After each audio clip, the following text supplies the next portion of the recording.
Cephas, the Public Information Officer for the Prince George's County Department of Corrections. And we're here for another Milestone Interview where we interview employees who have been with the department for at least 20 years. Today, I'm joined by our Civilian Employee of the Year, Tonya Hill. Thank you for joining me, Mrs. Hill. Thank you. So before we get into too many of the details, just to start off, where are you from? I'm from Churchton, Maryland. Churchton, Maryland is located in Anne Arundel County, Maryland. I lived there practically all of my life, and I recently moved to Prince George's County approximately 4 years ago. Okay. How was your upbringing like in Churchton? It was very nice, a very quiet town in Churchton. My parents had 8 children. I'm number 7 of 8. Okay. So I got a lot of attention. What kind of drew you to working in corrections? The need for steady employment. Prior to coming here, I was employed with the Prince George's County Department or Office of Child Support Enforcement.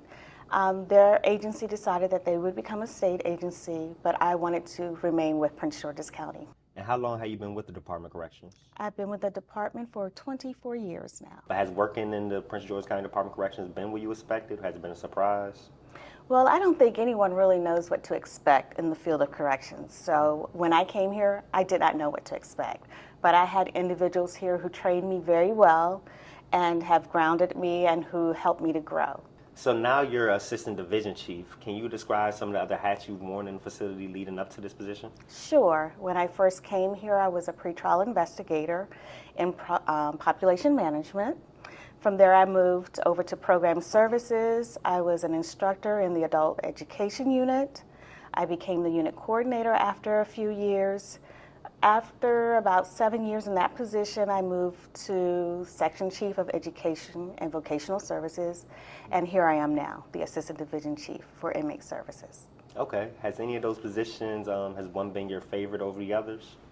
They all have been my favorite. Okay. I've learned a lot from each of those positions.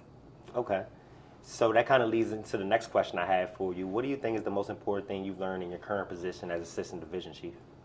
The most important thing that I have learned in this position is that you must have patience. Also, you must be flexible. Things are changing daily.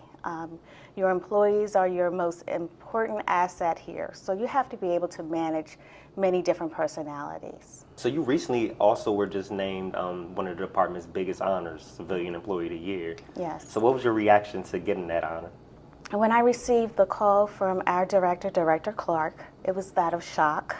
I am very much appreciative of the person who did nominate me. So over your 24 years here with DOC, what has been your most favorite part about working in corrections?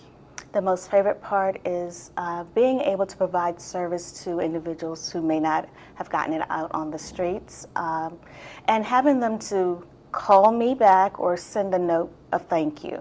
And on the other end of the spectrum, what is the most challenging part about working in corrections for you? The most challenging part is making sure that you're reaching those individuals who need to be reached and just being of service to individuals, not just our population, but our staff as well. So when you first came to the agency in 2001, did you see yourself staying for 24 plus years? Honestly, no. So what do you think led to you staying for the 24 years, staying longer than expected? I really enjoy what I do here.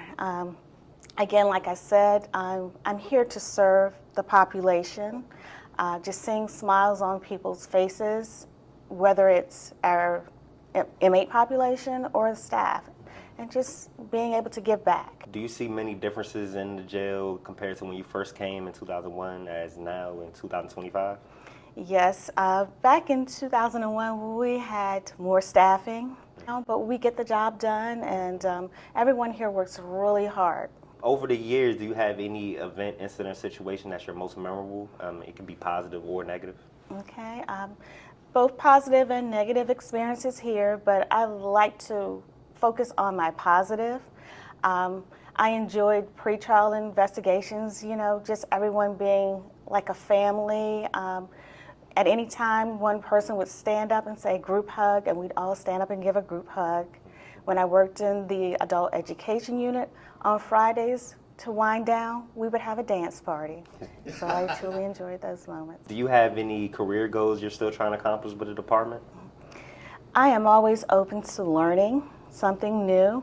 So anything that's made available to me, I am open to it. So I just look forward to just doing new and exciting things here at the department. And one of my last questions is, do you have any advice for new staff members who are coming into the department who want to move up the chain like you did and make a career out of DLC? Sure. My advice to new employees would be to not be afraid to try something new. If a task may seem hard, try it anyway. Who knows, you just might succeed at it. Don't be afraid to ask questions. Do not be afraid to just think outside of the box. Also, I would say to that individual, always be your best at whatever it is that you do, because you never know who's looking at you. Those are all the questions I had. Was there anything else you wanted to add in for the interview?